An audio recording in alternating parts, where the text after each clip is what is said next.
Aimovig is a CGRP antagonist that is used to prevent migraines in adults. It's available as pre-filled single-dose autoinjectors and single-dose syringes. It comes in 2 different doses and is injected once a month under the skin. If you have been prescribed Aimovig, the brand name for erenumab, you should have received training from your healthcare professional on how to give yourself the injection safely. In this video, we will review step-by-step how to give yourself an Aimovig injection using the pre-filled autoinjector. Before using Aimovig, review the instructions for use provided with your prescription.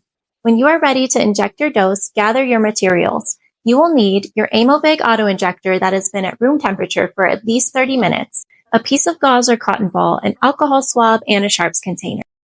Now that you are ready to inject your dose, let's review the steps on how to inject your Aimovig autoinjector. Step 1.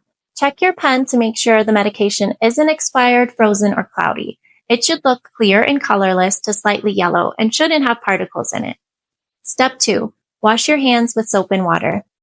Step 3. Choose your injection site. If you are injecting Aimovig by yourself, you can inject it into your stomach, 2 inches away from your belly button, or into the front of your thigh. If someone else is helping you, they can inject it into the back of your upper arm. Clean your chosen injection site with an alcohol swab.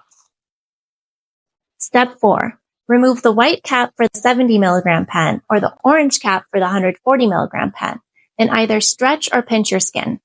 Step 5. Place the injection end straight onto your skin, making sure you can see the window. Step 6. Push the autoinjector firmly against your skin, which unlocks the start button. While still holding the autoinjector firmly against your skin, press the start button. You might hear or feel a click. Continue holding the autoinjector against your skin until the window is fully yellow. This may take up to 15 seconds. You might hear or feel a click. Step 7. Remove the autoinjector from your skin and place it directly into a sharps container. Step 8. If you have any bleeding at the injection site, you can press a cotton ball or gauze over the injection site until the bleeding has stopped. If you have any questions about how to inject Aimovig, contact your healthcare provider or the manufacturer Amgen.